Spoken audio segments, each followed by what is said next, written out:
Hello everyone, this is MC Squared. And the Otaku Jock. We're a bit late to the game on a video like this, but A little life.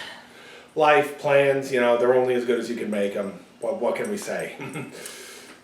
So this last weekend, Celebration occurred, Celebration Orlando. And there was a lot of interesting stuff that came out. There was a 40th celebration of Star Wars as a whole, which I'm surprised they didn't hold that off till May to do that. But well, considering that I think that you're talking about Celebration. Is there a reason that Celebration had to be in April is the question. Disney. That's Disney. why. Okay? Okay. Yeah, that shuts you up real quick.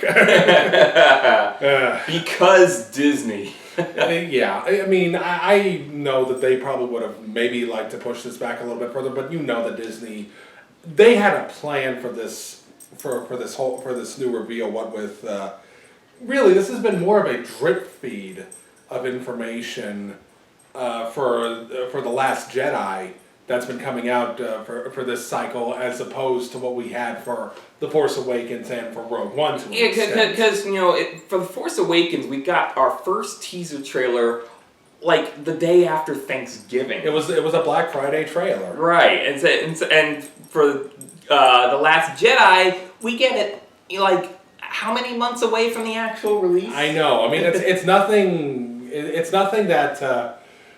I mean, I don't have a huge problem with that because that's kind of right around the usual schedule, I would think, for trailers and stuff. Piano with us again. Come on, we're filming here. I think as well. Maybe I think that when it comes to The Last Jedi, there's also kind of this kind of uneasiness that's kind of hanging over it, especially with Carrie Fisher's passing back in December. I think I read some folks online talking about Celebration, about this didn't seem like as big a celebration as the last one was. And to be fair, there's something to that, but I do think that maybe Carrie's death had a lot to do with that. There was a Carrie Fisher memorial thing, whatever. Probably a video during the 40th panel. The 40th panel we haven't watched yet, but we honestly should go and watch because it had all the heavy hitters. It had George, Mark, Harrison, Billy D, Anthony Daniels, and even John Williams got to conduct some music. Warwick Davis doing interviews. It was just like it was everything that you could have wanted. And even Hayden Christensen made an appearance. Now he hasn't been very involved with Star Wars since Episode 3 release. In fact, I was reading an article on Furious Fanboys the other day. He only did the celebration that was done. That was held to celebrate Attack of the Clones. He didn't do the celebration for Revenge of the Sith, so he hasn't been seen at one of these things for over a decade now at this point. And what's very surprising is, despite all the hate he tends to get, he was a shitty Anakin, blah blah blah blah blah. There was a lot of excitement for him being there. The article that I read, that same article that I was talking about, said that he broke records for autographs at Celebration. Would you believe that, despite all that hate, people are actually clamoring for him to reprise as Force Ghost Anakin in one of these sequels? I mean, I honestly would love to see that. It would make a nice little. It would make a nice little nod to continuity. I should hope it shuts up all the people that complain about the ghost alteration in Return of the Jedi. What I hope it shuts up are all the people that keep wanting to say that they're trying to de-emphasize or kind of just brush away the prequel trilogy. If Rogue One is any indication, they're not doing that. Yeah. We have been over this several times. No, but again, even the people that we would consider allies in what has been essentially our biggest point from the beginning of this channel. Well, let me put it this way. When it comes to people saying, they're going to erase the prequels, there's two camps of that. The pessimists and the optimists. And what we hate are the optimists. Well, I don't also like how the pessimists go along about it either. That's more a self-defeating kind of. Exactly. That's definitely just more self-defeating. I mean, it was really true when they did that, especially during the run-up to Episode 7. But I'm just like, guys, it's just like there's no reason to think that they're going to do this. And if any of the reactions, as well as the success of some of the, of certain projects, such as this right here, are any indication, there's still a strong appreciation for these films, even if they're not as fondly remembered as the original three. Now, just to make clear, if you do not like the prequels, fine, more power to you. But you don't need to wage wars on, I am right and this is why you are wrong, and link to some web video to prove that you're wrong, I'm right, I'm the superior fan, blah, blah, blah. No, that is not what fandom is about. Well, I think we're finally starting to get past that. I think that war that we were talking about, I think that, one of our videos when we talked about a war brewing ahead of The Force Awakens. It probably hasn't exploded, but it still is pretty large. It's there, but I don't think it's as pronounced as it was right before The Force Awakens came out. The thing with is, a bottle did open with The Force Awakens, because as we've stated previously, is that it's been a very divisive film. It really has. Because, critics loved it, and people that saw it opening day, seemed to love it, and there was a lot of love going around for a week before people started saying, oh, Rey is a Mary Sue, oh, this is just a copy of A New Hope, blah, blah, blah, blah. I don't know what to think about. Again, I've always said, we're not going to know how this movie holds up until the other movies of this trilogy are made. And exactly. And let's go ahead and segue right into that, to the trailer for The Last Jedi. Now, what I would immediately register with me with this, and I'm sure a lot of people have talked about this already, I don't know, I haven't watched any trailer reactions, is it seems to be following the beats of those Force Awakens trailers. At the very least, that opening shot in that is more or less a direct rip-off from that opening shot in the very first Force Awakens teaser trailer when Finn pops up on the deserts of Jakku. I wouldn't call it a rip-off, but like I say, it's going for those same beats. Which, it's not a problem. When the camera pans towards Kylo Ren's ruined helmet, that's copying a beat from the second trailer where we see the ruins of Vader's helmet. Exactly. And even the This Christmas is exactly the same as in one of those trailers. And the logo is also the same, only the difference is that it is colored red. Instead of the standard Star Wars gold color. Well, that's usually an indicator of, shit is going to go down. Revenge of the Sith did the same thing. I remember that very fondly, yes. Only this time we don't know what's going to go down, at least not initially. Right. The only exception to that rule is Empire Strikes Back did not have such a motif, but Return of the Jedi did. Well, but then again, wasn't that more kind of just how it was kind of marketed with special editions, or was that even the original logos. Return of the Jedi was red. Well, then again, the original title was Revenge of the Jedi. Revenge of the Jedi still, yeah, but even the toys had the bright red Return of the Jedi stuff on that. And growing up, I always felt that that gave sort of a sinister, more adult vibe to Return of the Jedi than it tends to actually get. Right, and I think that that's certainly something that, and especially if it does kind of follow the sort of, the rhyming rhythm that these movies seem to have. And somebody in the comment is going to post the meme. Whatever, but no, let's face it, Empire Strikes Back, Attack of the Clones, and then now The Last Jedi.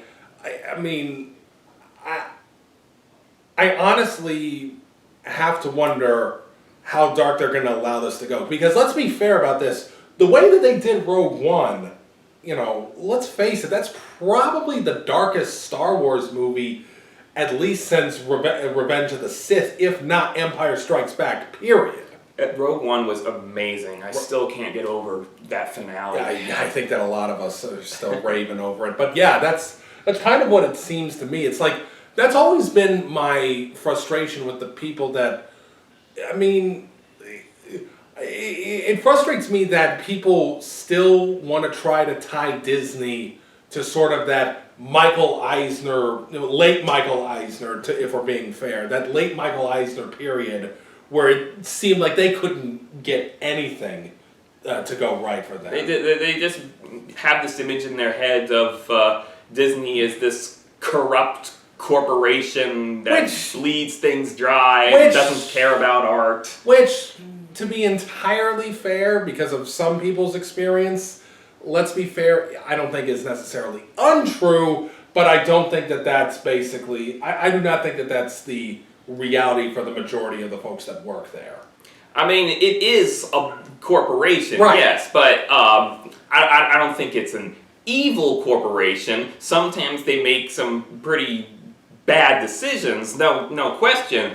But when it comes to their art, I think they do really care for it. I mean, there's some more than others, obviously. You look at, a lot of stuff on Disney Channel has been crap as of until recently with hits like Gravity Falls. Well, that's mainly in regards to their live action versus their live action stuff has been pretty. Mainly they've kind of put on Disney XD throughout that whole thing. Right. But when it comes to their motion pictures, I think they put a lot of real care into that. I agree. No, I mean I don't think that's been. Like the folks that keep thinking that's not the case, and they just keep thinking, oh, anyone who's praising a Disney movie has been bought out by them. It just feels to me like they never sit down, they never actually watch the film. Iron Fist sucks.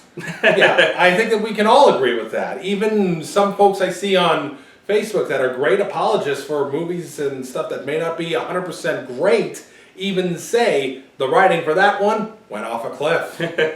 So not everything they've done with Marvel has been gold. But let's be fair, rule of averages, they were going to strike out on at least one of those. Mm-hmm. At least at some point.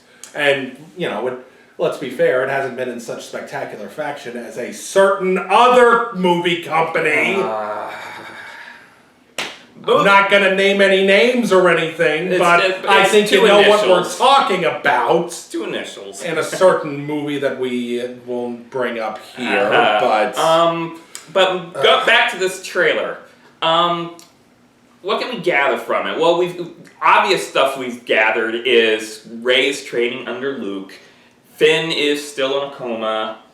Something's going to be going down between the First Order and the Resistance. That's to be expected, but being the middle chapter, stuff is really going to go down here. And then the very end of the trailer, you get the line, and there's some debate about whether or not it was Luke that actually said it. It sounded like him. It did sound like him, but then again, you never know about that. The line, it's time for the Jedi to end.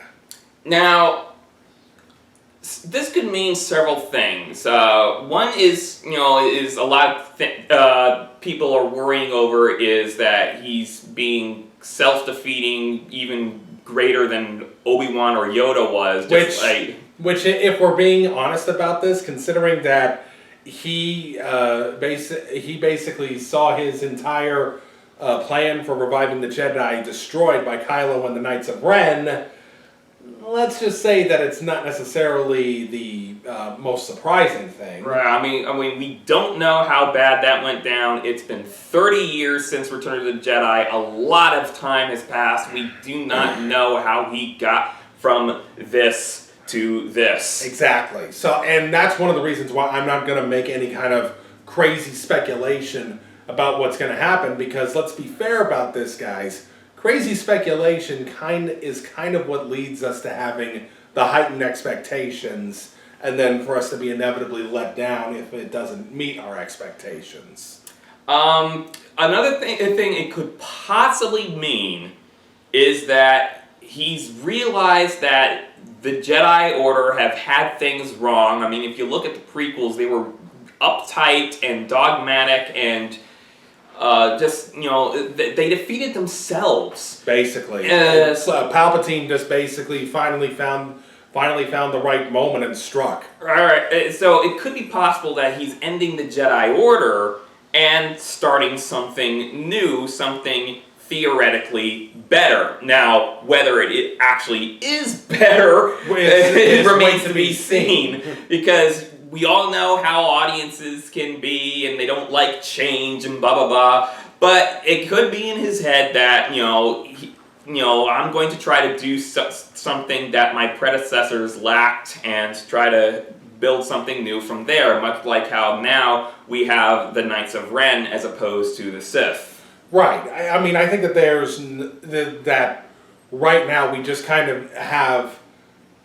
There's really just not a lot of information out there, and that is fine. I honestly like not having a lot of information. I'm not one of those kinds of people that wants to go scouring over a million sites to find scripts and plot analyses and theory videos until something actually comes out and there's something that's concrete. Now, granted, I'm okay with the certain theories every now and again, like the whole debate about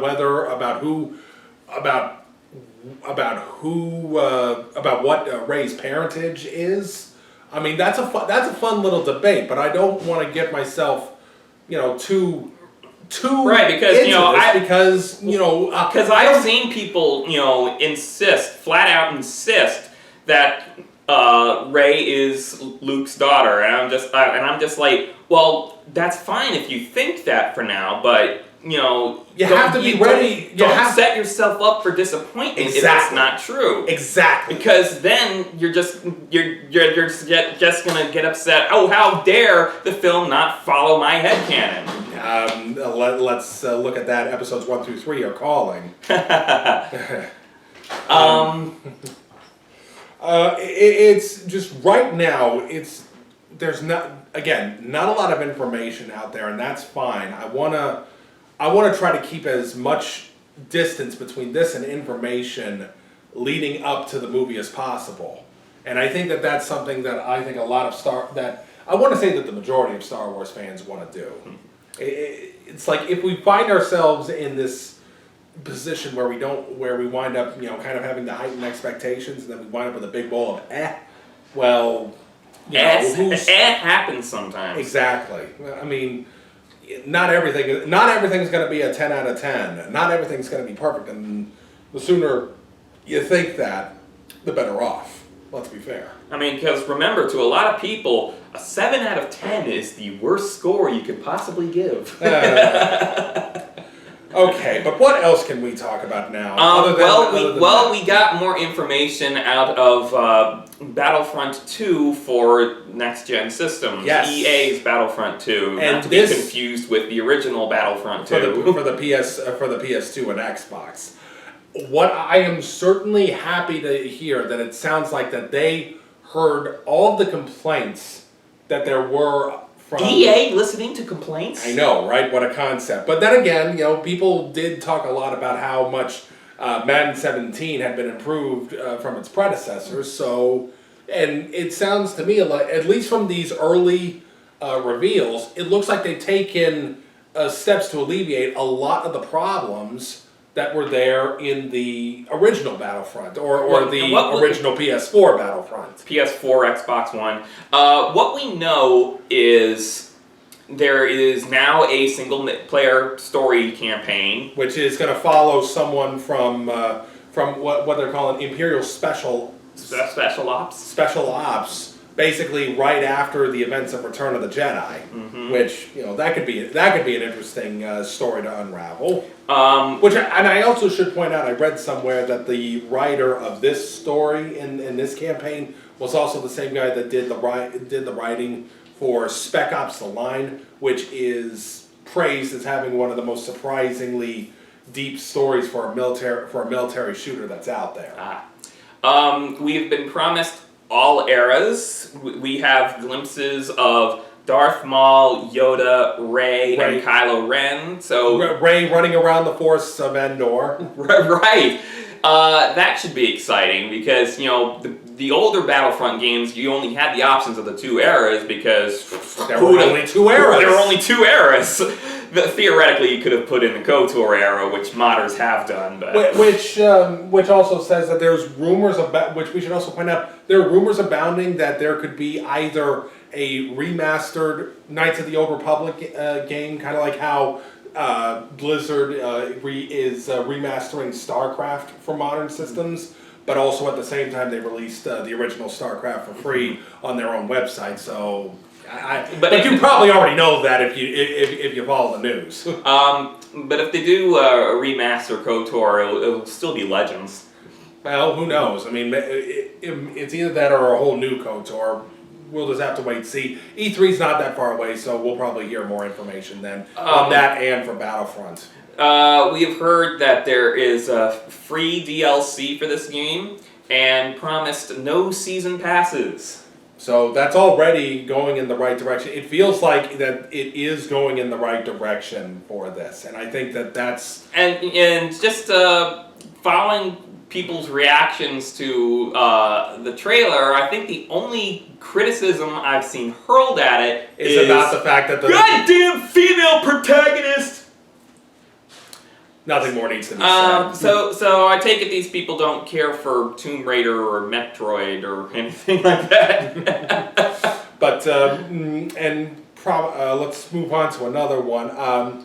Dave Filoni out there once again saying that the 4th season of Star Wars Rebels will be the final season of the series. And it's not being canceled, it is ending. It is concluding. Filoni is ending the series on his own merits. In fact, I've heard word that the season will only be 15 episodes. I hadn't heard that yet.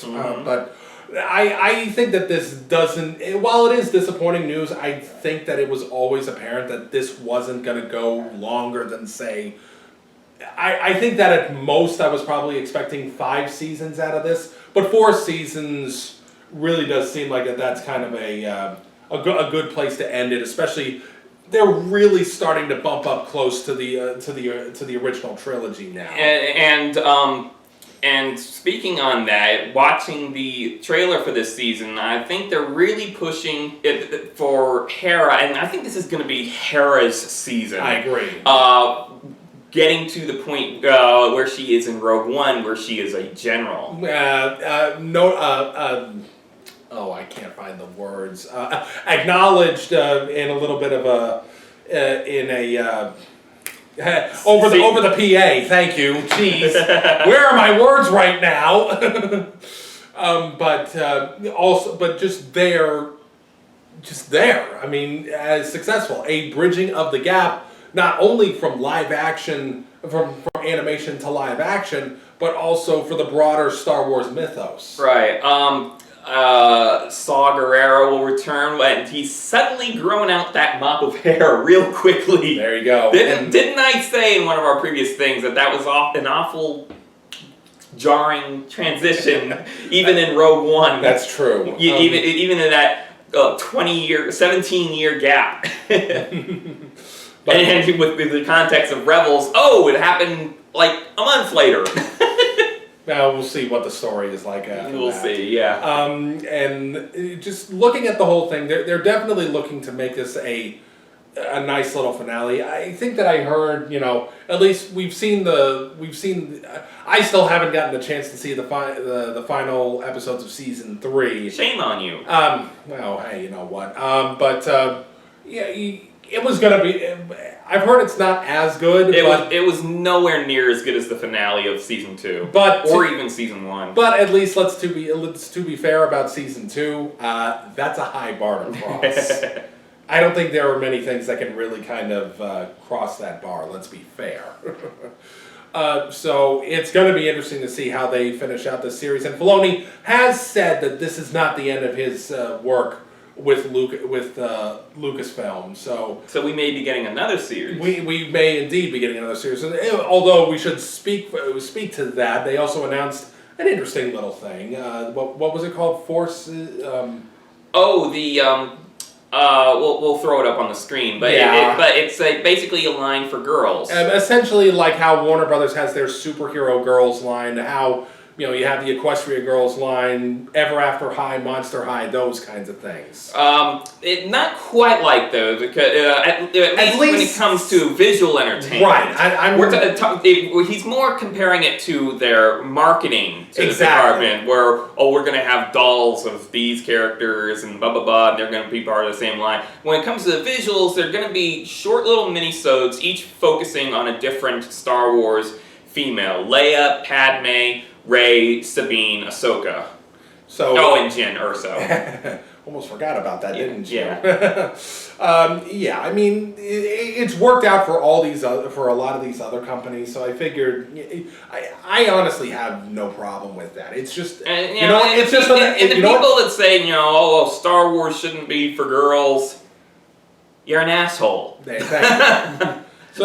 So it's really just like, whatever. It's like, it's harmless fun and it's entertaining, so you know what? Have at it. I have no doubts that whatever they come up with is at least going to be somewhat entertaining. So, just a lot of excitement. It's a good time once again to be a Star Wars fan. We should be getting some news, hopefully, on the Han Solo film here before too long. Yeah, I mean, we don't even have a proper title for it. I seriously doubt that they're simply going to call it Han Solo, a Star Wars story. Probably not, but hey, what can I say? I think that this is, as I said, another great time to be a Star Wars fan. The wait for December is on once again, folks, and rest assured, when we get more information, maybe a couple more trailers, we'll definitely be around to pick them apart and maybe think on them a little bit. Not really a good trailer for us to do this at first, other than some just very base level, discussion. But then again, it's a teaser trailer. Yes. I mean, that's what a teaser is designed to do: tease you. Exactly. So I'm not that disappointed with this. Besides, we got plenty of good movies that are coming out this summer that are gonna be able to tide us over. Besides, we got one certain one in a couple of weeks. Which one is that again? Come on, you know what I'm talking about. Certain one in a couple of weeks. Same parent company, dude. Oh yes, The Guardian. Thank you. Jeez, oh, flippin' mighty. Well, there's so many good stuff recently, it's hard to keep track. This is true. We've gone to a lot of movies. We went to like one movie per week over the last month. Most of what we saw, we actually really enjoyed. Some more than others. Some more than others, admittedly, but you know what? It was.